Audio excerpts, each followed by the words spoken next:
It used to take forever to create something like the boundary wall. And that's because you would get a wall tool, then you put in some columns, then borrow some objects to make those spikes that you see, and sometimes you also add in some slabs and all that. And that would be a lot of work, because then if you had an undulating landscape, you will have to keep adjusting the heights and all that. But now with the recent railings tool, you can do a boundary wall that is believable and that will work for you faster, because unless the client has specified that you should design a boundary wall, you will spend a lot of precious time on something that is not going to count as much, because the boundary wall will create just the context of your building and will rarely complement the design. And so in my 6th episode of housing tutorials, I covered how to create this boundary wall faster using the railing tool. So go ahead and check it out, because the link is in the description below. So in there we discuss how you use the railings tool to create these different elements that we see in boundary walls. Of course, it is a basic one, but I believe it is helpful. So once you have done that, you can go ahead and we import that boundary wall that we created before. And in this tutorial, we are going to put the boundary wall into the design, and then also we shall explore some of the objects that are available in Archicad 24. Let's get started.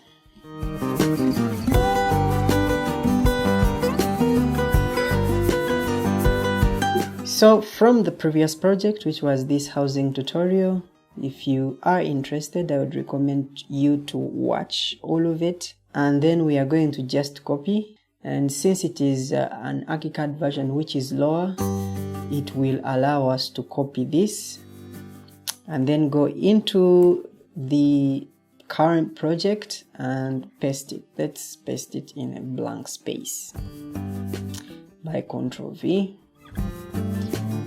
Okay, right here. So click out once it is pasted, and now let's pick it. Just say Alt, click on this railing, and then change from static to associative, and that will help us to use this mesh and make it follow the profile. So this is what I mean. So you can choose a point like this one, and then we click here. Just make sure that there is that sort of a hammer that is formed whenever you reach there. That means it is picking that height. And the reason we are using that is that the landscape is increasing from here to somewhere like here, like 0. So we click there, and then it is flat on this region. It's increasing here, and then there, and then finally these 2 points, then to the entrance. Double click on the final point, and then it is generated. So when we go into 3D, this is what we get. And of course we can now do away with this reference, and then we come in here and look at what it has done. It's a pretty good job. Here we clicked onto the wrong point. So even in 3D, we can just grab this point and take it up by clicking onto this icon, and we can position it onto that place. So that is much better. So you can see how in just a few clicks we have placed this boundary wall, which follows the terrain as you would when you create this sort of a wall. So, and that is it about the boundary wall. So you want more details, go and check out that video. So next on the list is we are going to work on the furniture. So there are some improvements that were done to the furniture. So when we go to the object tool here, and we will begin with the sitting room's sofa. So just type in sofa, and you can see how these have been revamped. And I think I personally like this L-shaped one. So let's use that for our sitting room. So click, and then of course you want to rotate this here. Hold shift to keep it here, and then you're done essentially. You need to make sure that it is at 0, or otherwise you will have renders where your furniture is floating in space. So make sure that you put the height thereof. So let's go into settings here and give it some table. So we can check out the new tables that are available, and I think I like this. This can be a nice one. So let's use that. Of course, let's put it onto the floor, not hanging in space, and we say okay. And I think yes, it does complement that sofa. And then let's check out the TV for the sitting room. Yeah, we just have the previous one, but of course we need to change how it sits. I think I will choose the feet here. Tripods are more stable than these other things, so let's use an aspect ratio here, because currently this is small, and for a modern house you would expect some huge TV. Maybe how many inches? Just put in the number here and say okay. And then when you put that here, you can rotate it to face the sofa. And I think we need to put a stand for the TV.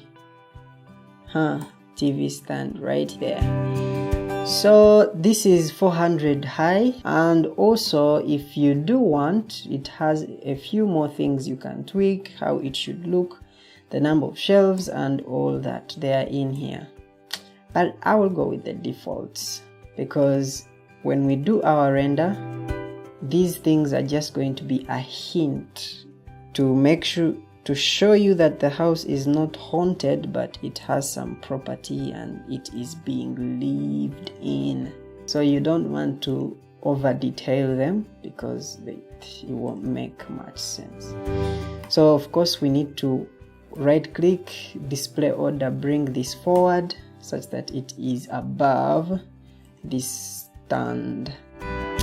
So when you put the TV here, of course it is currently on 0. For it you want it to be at 400, just sitting on top of the TV stand.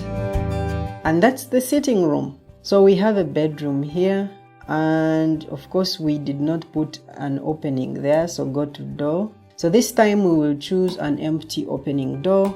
Just choose that, and let's use the defaults, but I think we need it to be the same height as our doors, 2.4, and then we want to have that opening, or otherwise we will not be able to enter the bedrooms. And then one more thing that we can do is maybe we can put in a slab. Let's put in some tiles into the washroom. Choose style here, floor, and then put in a cover fill, maybe 30, yeah, a lighter color. And then the way it should look like, we need to choose any of these. Let's use mosaic blue. So That looks much better. And then let's continue with the objects, and let's check out the beds. So a few more beds have been added, but I don't like them personally. So let me take our usual bed. I just use a single one at that. Let's put also lamps on both sides. Just put that in here, rotate it into place. There you have it. So that WC needs a water closet in there,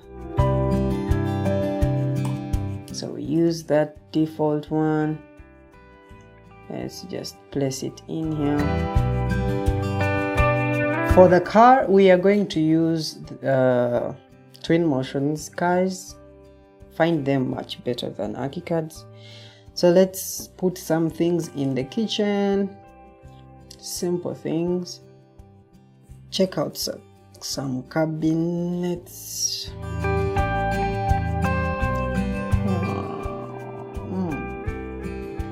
Okay, so let's use that. Ctrl M to mirror and drag this into place. So we can use a corner cabinet.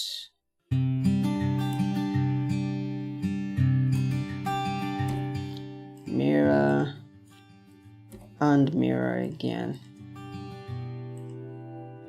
Put it here and resize. So we can increase it.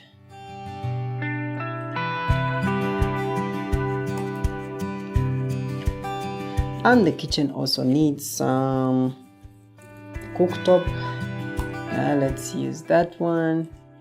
Of course, you can go into the counter and choose any other. I will choose type 8 and put it in here. Ctrl E to rotate, Ctrl D to drag, and that's what you do. We finally need to put in a multi cabinet drawer that is supposed to keep our dishes. So we Ctrl E to rotate, and then holding Shift, place this thing in here.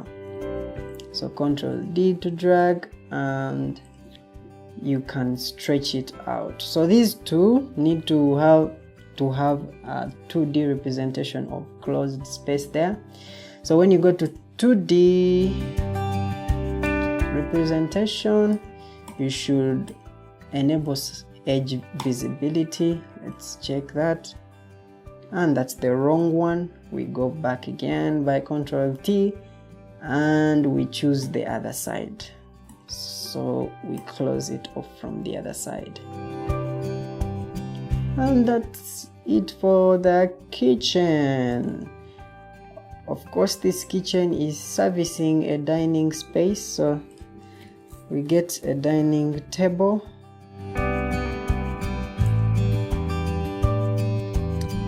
And place it in here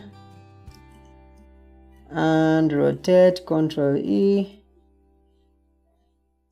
Perhaps this is how this space should be used. And we can slide the tables in here. And I think this kitchen could use a space under the stair for storage. So you can use this wall to go ahead and create this space underneath. Let's do this and open here, or it's better to open from this other side, right? That is good. So let's slide it in just a bit. Choose that and bring that in here and also here. Of course, these have implications in 3D. So when you go to 3D, this furniture is really good. Of course, this might be a bad idea for the T, but it works just fine. We can also put a custom picture onto the TV. Just enable that, and by default Archicad would put in a picture, but in Twinmotion we can change that. It will be easier. So one thing we want to look at is how the staircase has behaved now. So let's enable the 3D cutaway. We had created it before, so let's go here, and the reason why I created a node here is so that we can just take this down just under the stair to sort of make it possible for someone to actually climb out there. So if you wanted it to be more detailed, you can even create something that you can use as an element operations in order to chop that out. But this, we are not going to do interior renders, so we can leave it like that. Just add in more furniture onto the first floor and we are done. So let's take these, copy them, go to first floor, paste this stuff in. Let's see, let's mirror this, drag into place, and of course this is a master bedroom. It should use a double bed instead, and then this should be in here. We have another bedroom here.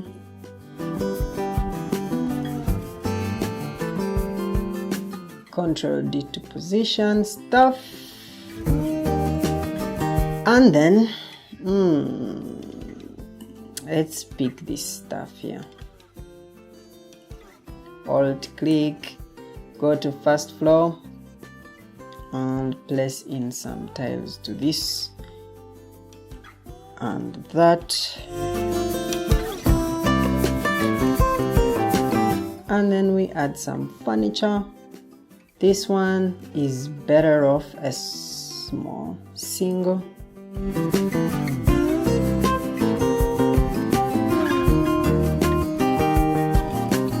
One more piece of furniture that we want to look at is something here. Let's look for the sofa. This looks good. Let's try that. And we need a table for it. For tabs, I think nothing is really exciting yet. Just take that.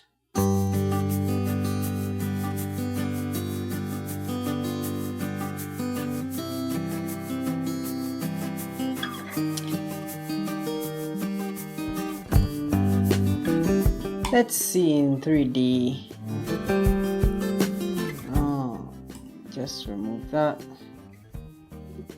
So I believe that kind of furniture is enough to just make these spaces feel lived in just a little bit.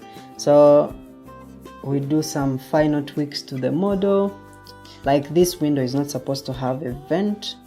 So we go in settings, and under basic window settings, make sure that you are on search options, and the second search should not be a vent. It should be a no grid. So that's cool. Okay, I think the model now is ready to be exported to Twinmotion for some renders. See you then.